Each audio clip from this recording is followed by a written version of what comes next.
नमस्कार दोस्तों, ज्योतिष मृत्युंजय वत्स के एक और खास एपिसोड में आपका स्वागत है। अक्सर लोग पूछते हैं कि मेरा जन्म क्यों हुआ, मेरा असली करियर क्या है। ज्योतिष की दुनिया में इसका जवाब छिपा है कारकांश कुंडली में। आज हमारे साथ हैं काव्या, जो आचार्य जी की नोट्स की गहराई हमें समझाएंगी।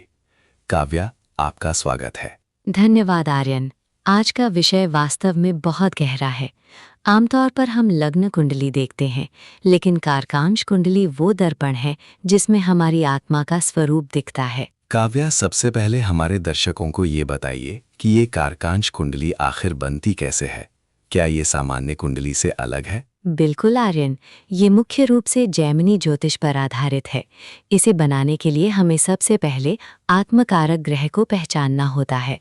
आपकी कुंडली में सूर्य से शनि तक जिस ग्रह की डिग्री यानी अंश सबसे ज्यादा होते हैं, वही आपका आत्मकारक यानी सोल प्लैनेट है। अच्छा, तो अगर मेरा आत्मकारक ग्रह मिल जाए तो आगे क्या? अब देखिए कि वो ग्रह नवमांश कुंडली यानी D9 चार्ट में किस राशि में बैठा है। उस राशि को लग्न मानकर जब हम नई कुंडली तैयार करते हैं तो उसे ही कारकांश कुंडली कहते हैं।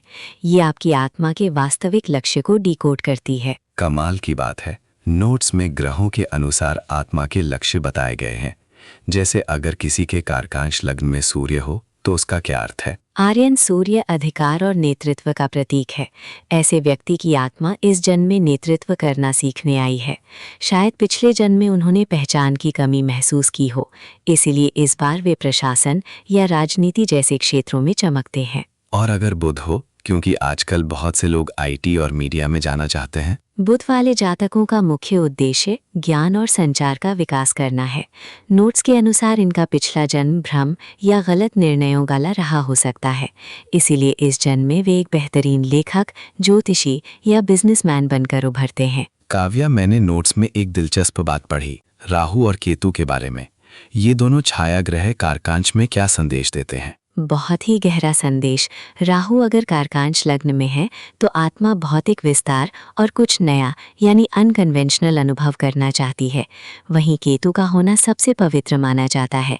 ये इशारा करता है कि आत्मा अब वैराग्य और मोक्ष की ओर बढ़ना चाहती है। ऐसे लोग रहस्यमयी विद्याओं और रिसर्च में बहुत सफल होते हैं। लेकिन काव्या, क्या होगा अगर कारकांश लग्न का ग्रह नीच का हो या पीड़ित हो? आचार्य जी ने इस पर विशेष सावधानी बरतने को कहा है।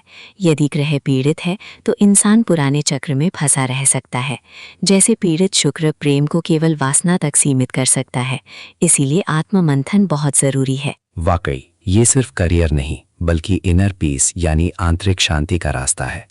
काव्या, अंत में हमारे दर्शकों के लिए कोई खास सुझाव? बस यही कि कारकांश कुंडली आपको ये नहीं बताती कि आप क्या बनेंगे, बल्कि ये बताती है कि आपकी आत्मा क्या अनुभव करना चाहती है।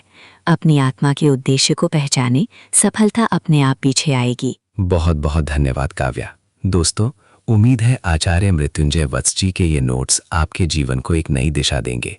अगले एपिसोड में फिर मिलेंगे एक नए विषय के साथ। तब तक जुड़े रहिए हमारे साथ। फिर मिलेंगे किसी अन्य वीडियो के साथ। तब तक के लिए नमस्कार।